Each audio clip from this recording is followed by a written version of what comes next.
Bind, torture, kill. 3 words that struck fear into the hearts of Wichita, Kansas, for over 3 decades. A man who blended perfectly into the society, a father, a husband, a church leader and a respected member of his community, but in reality he was a predator lurking into the shadows. This is the terrifying story of Dennis Rader, the BTK Killer, a murderer who taunted police, played mind games, and avoided capture for 30 long years. A case that reminds us, sometimes, the most dangerous monsters are hiding in plain sight. It was an ordinary winter morning in Wichita, Kansas. The Otero family, a family of 5, woke up, unaware that their lives were about to end in unimaginable horror. That morning, Charlie Otero came home from school only to find a nightmare waiting from him. His parents, Joseph and Julia Otero, along with his siblings, Yospe Jr. and Josephine, had been brutally murdered. Their bodies were bound, gagged, and strangled. A disturbing signature that would soon become infamous. But who could have done this? And why? Police had no answers, yet. What they didn't know was that killer was watching, waiting, enjoying their confusion, and he had already chosen his next victims. To understand the mind of BTK, we must go back to where it all began. Dennis Lynn Rader was born on March 9, 1945, in Pittsburgh, Kansas. His parents were bookkeeper Dorothea May Rader and Kansas gas service worker William Elvin Rader. He was eldest of 4 sons. Both of his parents worked long hours and paid little attention to their children at home. On the surface, he was like any other child, quiet, well-mannered, but disturbing signs emerged early. Even as a child, Rader had disturbing fantasies. He enjoyed torturing, killing, and hanging small animals. But no one suspected what he would become. After graduating from Wichita Heights High School, Rader attended Kansas Wesleyan University. He received only mediocre grades and dropped out after 1 year. Rader served in the United States Air Force from 1966 to 1970. On discharge, he moved to Park City, a suburb of Wichita, where he worked in the meat department of an IGA supermarket where his mother was employed as a bookkeeper.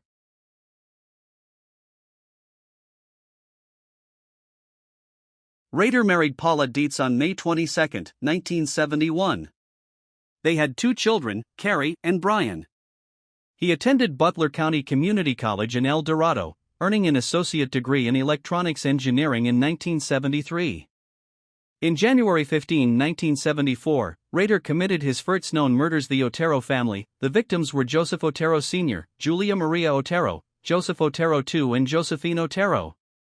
Their bodies were discovered by the family's 3 old children, who had been at school at the time of the killings. After his 2005 arrest, Rader confessed to the Otero murders. He claimed that he first targeted the family 2 months prior, when he spotted Julie leaving to take her children to school and followed them for 2 to 3 weeks self-admittedly. On the morning of January 15, Rader parked his car and walked to the Otero home, scaled a fence, and cut the phone lines when in the backyard.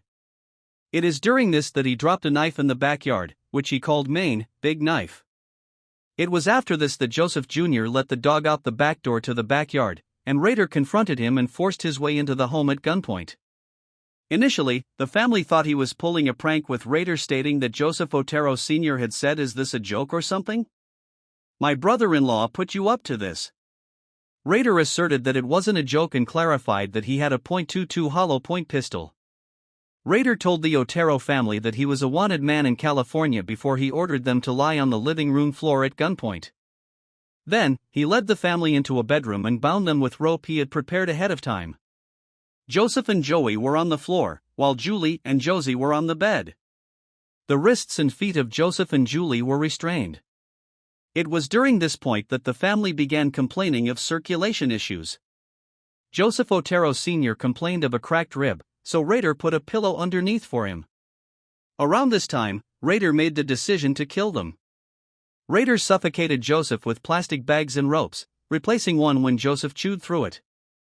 When Julie regained consciousness, she pleaded for her son's life before Rader strangled her. Josephine cried for her mother during Julie's murder. After killing both parents, Rader suffocated Joey by layering bags and shirts over his head, watching him struggle to death. The brutal killings were carried out carefully. Rader left no fingerprints, but he left something else, a signature. He called himself BTK Blind, Torture, Kill. Over the next decade, BTK claimed more victims, each murder more calculated than the last. He stalked women, broke into their homes, and took trophies, jewelry, IDs, even personal items as sick souvenirs. Then again, Rader targeted Catherine Bright, codenaming her Project Lights Out after spotting her in town. Rader stalked her for a while and watched her enter her home. It was then he decided to stalk and murder her. On April 4, 1974, Rader broke into her home through a sliding glass door, waiting inside. When Catherine returned with her brother Kevin, Rader pretended to be a fugitive, forcing them to be in control using household items. After tying them up, he blasted music to cover the noise of his attack. Kevin fought back when Rader tried to shoot him, escaping after being grazed twice. Catherine resisted fiercely as Rader stabbed her repeatedly, unable to strangle her as planned. Though Kevin fled for help, Catherine died in hospital from her wounds. Rader tried to steal their truck to escape but failed, fleeing on foot to his parked car instead. Rader wasn't done as he wanted to kill more people.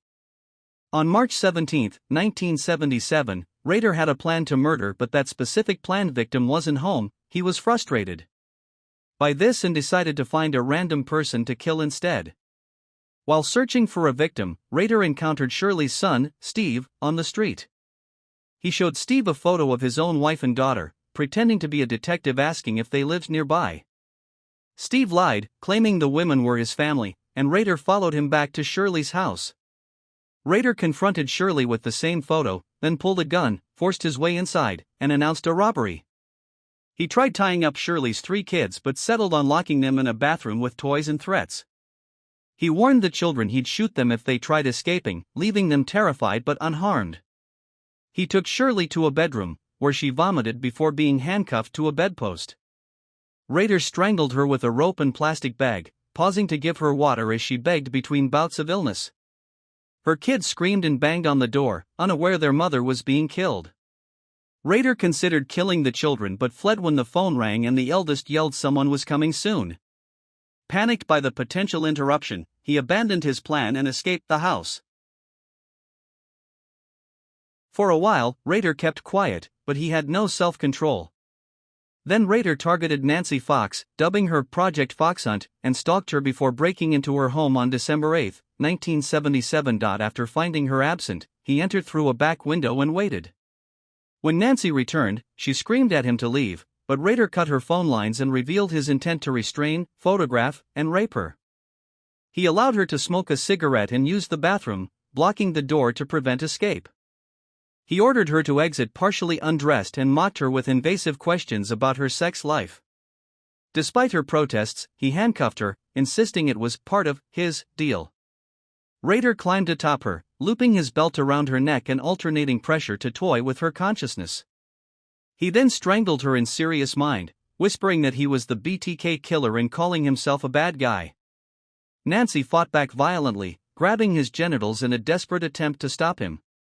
Rader admitted her resistance only heightened his excitement. He tightened the belt until she suffocated, later recalling her final moments in graphic detail. After killing her, Rader fled, leaving no immediate clues to his identity. The following day, Rader called police from a payphone, telling them they would find Fox's body at her home. On February 10, 1978, Rader sent another letter to Cake TV, claiming responsibility for the murders and proposing names like BTK. He demanded media attention, asking how many killings it would take to gain national recognition, and included a poem parodying "Oh Death." Rader blamed his crimes on Factor X, a supernatural force he linked to infamous killers. He also challenged police to send him a hidden message. In response, authorities flashed a subliminal plea during a newscast, "Now call the chief," with upside-down glasses, hoping to provoke contact, but Rader ignored it. The attempt failed to draw him out. During this time, Rader also intended to kill others, such as Anna Williams, who, in 1979, escaped death by returning home much later than expected. Rader explained during his confession that he became obsessed with Williams and was absolutely livid when she evaded him. He recalled spending hours waiting at Williams' home but becoming impatient and leaving when she did not return from visiting friends. Defeat sharpened his rage, and his cravings multiplied with terrifying speed. Rader had been surveilling Nancy Hedge, codenamed Project Cookie, choosing her precisely because she lived nearby, testing his ability to kill a neighbor. On the night of the murder, he faked illness at a Cub Scouts outing, sneaked away, and staged a drunken act at a bowling alley to create an alibi. Using a slurred voice, he called a taxi to drop him near Hedge's home, avoiding suspicion. He cut her phone lines, entered undetected, and hid in a closet, waiting for her boyfriend to leave. When Hedge went to bed, Rader ambushed her, flipping on lights to startle her before throttling and handcuffing her. He strangled her, possibly with a belt, later admitting uncertainty about the exact method but confirming her death. Pleased with his success, he stripped her, stole memorials, and loaded her body into her car. He drove her corpse to his own church, Christ Lutheran, where he used his keys to access the building, covered windows with garbage bags, and staged photos of her body. Before dawn, he removed all traces, turned off lights, and returned her body to the car trunk. He abandoned Hedge's nude corpse in a remote ditch, covering it with brush. The crime showcased Rader's calculated planning, from alibi creation to exploiting his church access. The murder reflected his growing boldness, targeting a neighbor and keep the aftermath with photographs. At this time, Rader was working for ADT and was out working when he saw Vicky get into her car. He stalked her for a little bit, before learning she played piano, after hearing her playing it when prowling around outside her house. He referred to her as Project Piano. On September 16, 1986, Rader posed as a telephone technician, wearing a hard hat and carrying a Southwest Bell manual to appear legitimate. He first visited a neighbor's home to perform fake repairs, ensuring Vicky would be less suspicious when he knocked on her door. Using the same ruse, Rader entered Vicky's home, where her young child was present, and pretended to inspect the telephone terminals. He used a work-related tone tester as a prop, feigning repairs while making small talk to lower Vicky's guard. After dropping the tester into his briefcase, Rader pulled a gun and ordered Vicky to the bedroom, ignoring her pleas about her child and husband's imminent return. As he tried to bind her, Vicky broke free and fought fiercely, scratching Rader and forcing a prolonged physical struggle. With dogs barking and windows open, Rader grew anxious, fearing her husband would arrive mid-attack. Despite the resistance, he overpowered and killed her, then took hurried photos of her body for sexual purposes. Rader fled in Vicky's car, passing her husband on the road, confirming how close he'd been to being caught. He abandoned the car in a grocery store parking lot and drove home in his own vehicle. As he passed the Vicky home again, he saw emergency responders arriving, realizing the timing had been dangerously tight. Unlike his earlier planned murders, this was a fast hit, driven by opportunity and escalating risk. The struggle left potential evidence, scratches, and the open windows increased witnesses, showing Rader's growing recklessness. Vicky's resistance disrupted his usual ritualistic behavior, forcing a hastier, less controlled crime. Determined to continue, Rader executed this murder with calculated control, unlike his previous crimes. Rader stalked Dolores Davis, codenaming her Project Dog Side due to nearby dog kennels, but struggled to find a way into her home. He used a trapper's scout winter outing as cover, fabricating a story about needing to leave camp to avoid suspicion. After leaving the outing, he changed clothes at his parents' house, then used his Boy Scouts key to access a Baptist church for final preparations.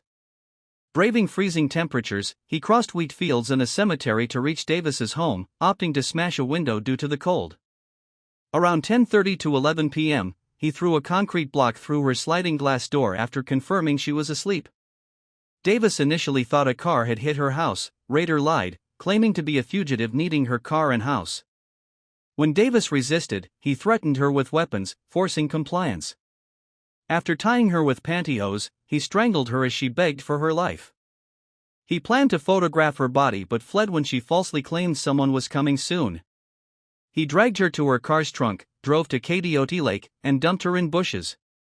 Returning to her home, he threw her keys on the roof, mimicking a tactic he'd read about, then retrieved his car from the church. He moved her body to a rural bridge, noting the heavy snowfall and cold.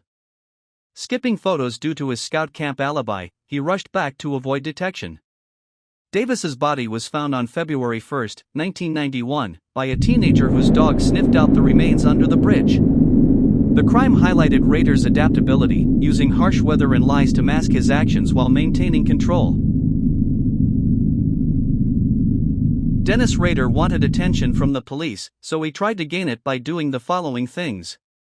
By 2004, the BTK case was cold, but Rader reignited it by sending 11 taunting communications to media and police. In March 2004, the Wichita Eagle received a letter from Bill Thomas Kilman claiming responsibility for Vicki Wegerle's 1986 murder. The letter included crime scene photos and her stolen driver's license, confirming BTK's involvement. DNA from Wegerle's fingernails led police to test over 1,300 men, though samples were later destroyed. In May 2004, Cake TV received a letter with fake IDs, a word puzzle, and chapter headings for a BTK story. On June 9, a package left at a stop sign detailed the Otero murders and included a sketch titled "The Sexual Thrill Is My Bill." Rader later admitted he planned to kill again in October 2004 and was stalking a new victim. That month, a UPS drop-off contained threatening poems, child bondage images, and a fake autobiography. In December 2004, a package in Murdoch Park held Nancy Fox's stolen license and a bound doll with a plastic bag over its head. In January 2005, Rader left a cereal box in a truck at Home Depot, but it was thrown away and later retrieved. Surveillance footage showed a black Jeep Cherokee at the scene, matching Rader's vehicle. In February 2005, more postcards in a cereal box with a bound doll were sent to Cake. Rader asked police via letter if a floppy disk could be traced. They lied, saying it was safe. On February 16, he sent KSS-TV a floppy disk, a necklace, and a book cover. Metadata on the disk revealed Christ Lutheran Church and the name Dennis.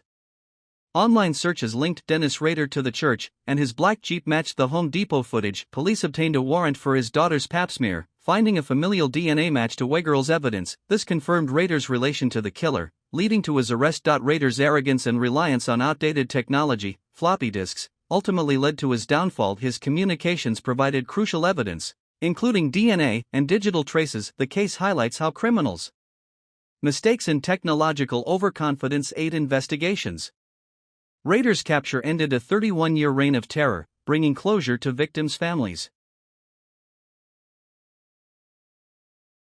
Dennis Rader was arrested on February 25, 2005, while driving near his Park City home.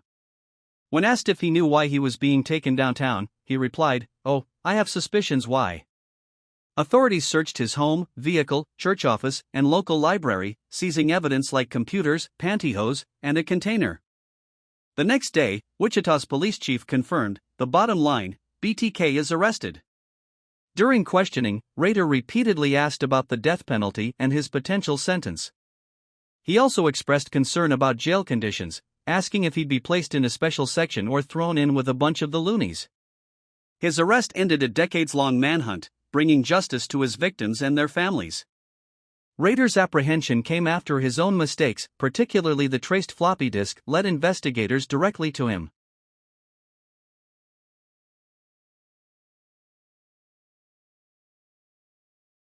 On February 28, 2005, Dennis Rader was formally charged with 10 counts of first-degree murder.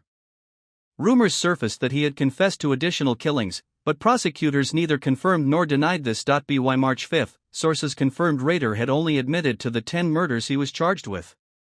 His bail was set at $10 million on March 1, and a public defender was assigned to his case.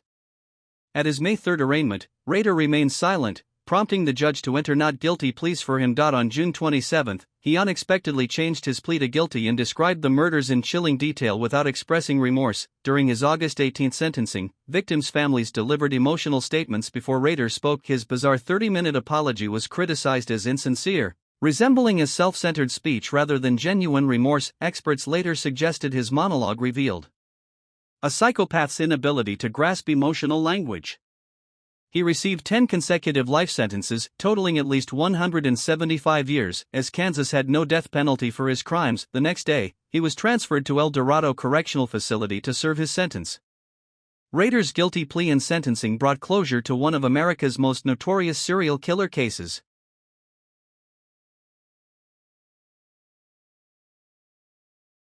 After Rader's arrest, law enforcement agencies across multiple states investigated unsolved cases, particularly those after Kansas reinstated the death penalty in 1994. Despite thorough reviews of cold cases matching Rader's methods, no additional murders were definitively linked to him. Investigators concluded the 10 confirmed murders were likely his only victims, as Rader would have probably claimed responsibility for others.